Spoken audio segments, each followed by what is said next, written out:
Sveicināti! Šodien runāsim par vēl vienu un bieži uzdotu jautājumu. Cik tad ilgi protēzi var lietot? Pirmais gads lietojot protēzi ir ļoti bagātīgs. Tajā ir daudz jaunas informācijas un mazliet jāmaina arī ikdienas paradumi.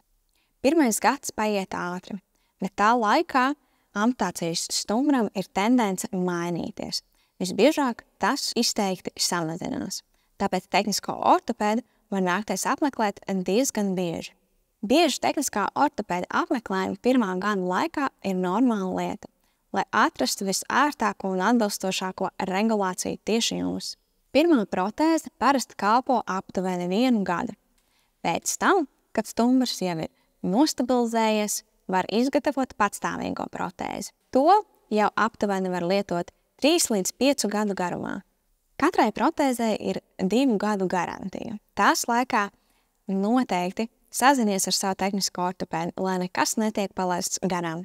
Ja katru protēzi tev ir nepieciešams nomainīt pēc 3 līdz 5 gadiem, tad ir kādas detaļas, kuras tomēr nepieciešams nomainīt mazliet biežāk.